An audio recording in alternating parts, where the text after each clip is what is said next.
How many Mondays have you started over on? Because I talk to women every single week who are smart, capable, motivated women who are doing everything they've been told to do, and they are still stuck in the same cycle they've been in for years. Lose a little bit, life happens, put it back on, and they start again. And so many times they think, what is wrong with me? Nothing is wrong with you, but there is something missing from every program that you've ever tried. And once I show you what it is, you are going to understand why nothing has stuck before and what actually needs to change.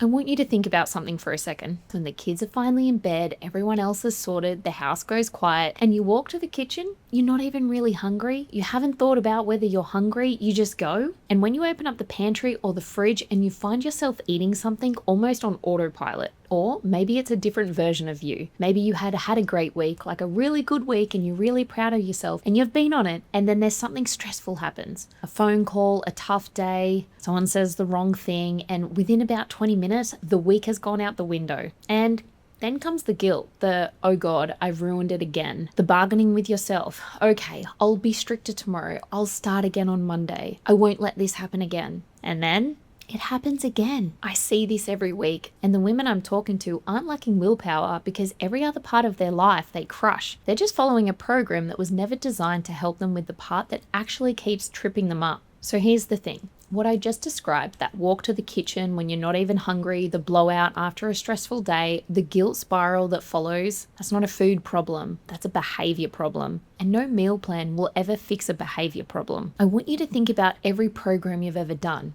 Every single one gives you rules about what to eat. What none of them gave you was an understanding of why you eat the way you do when life gets hard. So the moment life does get hard, and it always does, you have nothing to fall back on, and your old habits filled the gap every time. And that's not you failing. That is a completely predictable result of a program that only ever giving you half the picture. The restrict and the restart cycle that so many women are stuck in. It's not happening because those women don't have willpower. It's happening because they were never taught what was actually driving the eating in the first place. So they never had the tools to change it when it really mattered most. Your brain is doing what it was trained to do. I want to share something that happened on one of our group coaching calls recently because I think it'll help a lot. One of our clients has been in the program for over a year. She's done so much work on her nutrition, on her mindset, and understanding why she ate the way she did. And then one week, life got a little bit hard. Her partner was away, stress came out of nowhere, and she told me her brain went straight to, I just want to eat all the chocolate. This woman knew exactly what was happening. She could see the pattern. But in that moment, when the stress arrived, her old default just kicked straight back in. It's like a reflex. Here's what was different this time. She caught herself. Mid-walk to the kitchen, she stopped and she said, who is this person who's about to undo everything that she's worked so hard for? She paused. She didn't even eat the chocolate. She sat with the feeling instead. And then on our group coaching call, she said, I've changed the way I think and how I respond in those hard moments. Not I've lost 10 kilos, not I fit into my old jeans. She said, I have changed the way I think. That is the only kind of change that actually lasts and gives you a forever change. Because now her default, her autopilot, is creating that forever change. So, why does the old habit kick in so fast, even when you know better? Because your brain isn't being weak, it's doing exactly what it's been trained to do. Because if you grew up in a household where a hard day meant a treat, where stress got smothered with food, where emotions and eating were always linked, your brain filed that away as a solution. And every time something got hard now, your brain goes back to what it knows. It's searching for what has worked before, and food comes up every time. It's easy instead of sitting in those hard moments. And here's what even makes it more complicated. The more stressed or emotional or exhausted you are, the less you can access the rational part of your brain. In those moments, the ones that have always tripped you up, you have the least access to the version of yourself who makes good decisions. Your old habits rush in because that's the path your brain already knows. So you can know completely that you're not even hungry. You can even know you'll feel guilty. You can even know it's going to set you back. And you will still do it because knowing is not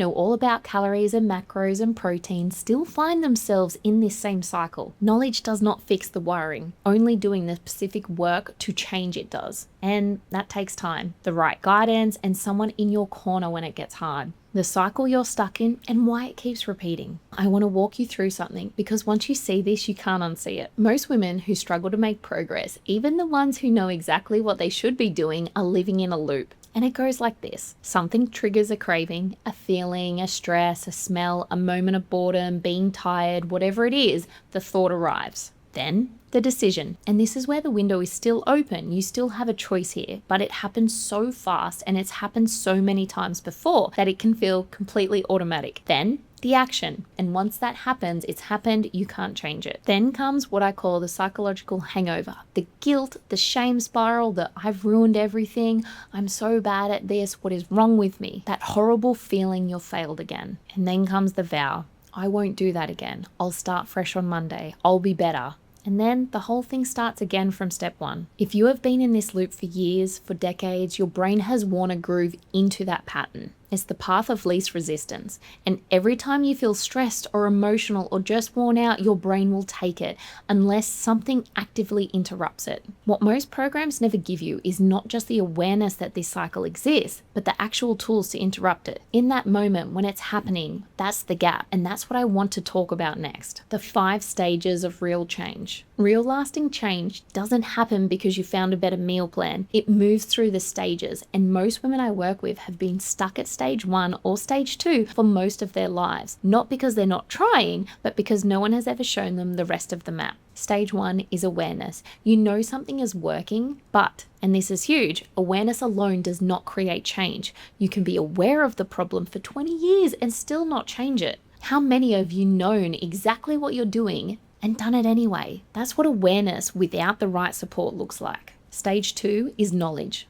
You start learning about nutrition, about how to track, about why your body responds the way it does. This is where most programs live. They give you the information and then they leave you to figure out the rest. But information without helping you apply it, when real life is happening around you, it just becomes another thing you know and you can't quite execute. Stage 3 is action. You start doing the things. And here's what nobody tells you. Most people cycle back from action to stage 2 to 3, 2 or 5 times before anything really sticks. Every time life interrupts and you have to find your way back, that's not failure, that is the process. The problem is when you're doing it completely alone, every stumble feels like proof you can't do this. And stage 4 is repetition. You keep going, not because every week is perfect, but because you understand that consistent, imperfect action is how the brain actually rewires. This is the stage most people give up at. The initial excitement is gone, the scale isn't moving every week, life is still demanding. Without someone who can see what you can't see and keep naming your progress, this stage is where things quietly die. And stage 5 is identity. And this is where everything changes. You no longer have to fight yourself to make good choices. They just become a part of who you are. You don't have to think about whether to exercise, you just go. You don't debate whether to track, you just do it. It stops being hard, it's just you. That's what a forever change feels like. Not trying to be perfect every week, but automatic. Getting there requires working on the nutrition side and the behavior side at the same time. Most programs only give you one, which is exactly why they stop working the moment you stop following them. Now, there's one more thing I want to talk about, because this is the piece that keeps women feeling like they're failing even when they're actually not. And the scale is lying to you about your progress. You hop on the scale, the number isn't what you wanted, and for the rest of the morning, everything looks worse. The mirror is less forgiving, you feel heavier, and you feel like nothing is working, even though nothing physical has actually changed since you stepped off the scales 30 seconds ago.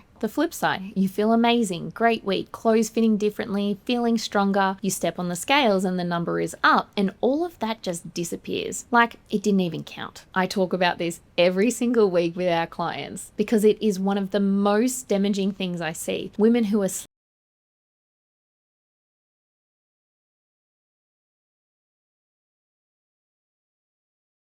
like they're failing because the scale didn't move. I had a client who went through a really hard stretch, a lot going on in her life, things that in the past would have completely derailed her. And she came to me and said, Katie, the scales haven't moved. And then she told me what she had done. She still got up and she exercised. She still ate well. She didn't turn to food to cope, not once. And I said to her, do you understand what you just did? Because that is progress. That is the behavior change that means you never have to start over again. You're not letting the scales dictate how you feel. Think of your progress like a puzzle, a big one.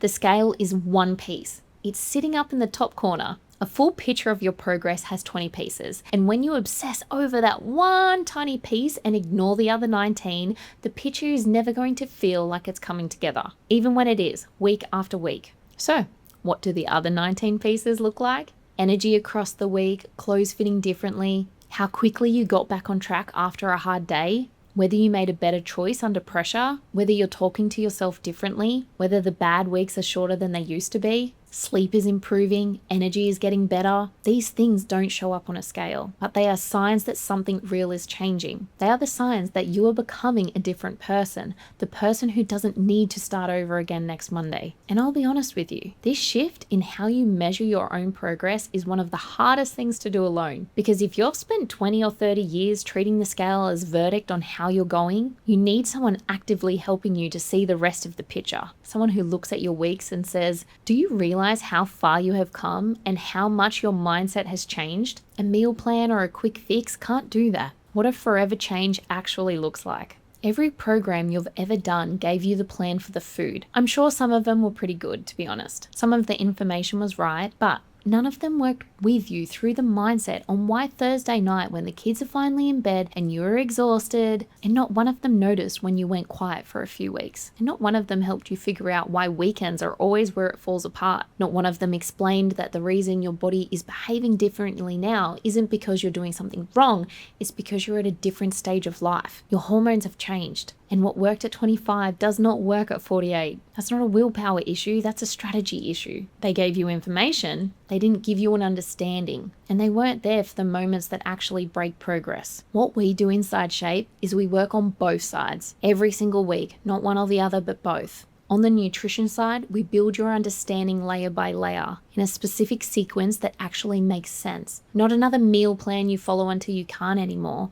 Real education about how your body works, so when life throws something at you, you have the framework to adapt instead of falling apart. How to still enjoy family meals and social events without giving up all your favorite foods. And on the behavior side, we walk through everything that has always derailed you. The emotional eating, the stress response, the all or nothing thinking, the habits that run on autopilot in your most vulnerable moments, the way you talk to yourself, the way you measure your own progress, all of it. And we do all of this with real one-on-one support, not a group chat, not a generic check-in, but someone who is actually knowing what your week is, knowing your triggers, knowing your patterns, and who reaches out before the wheels fall off, not after. Because this is what gets our clients to stage 5.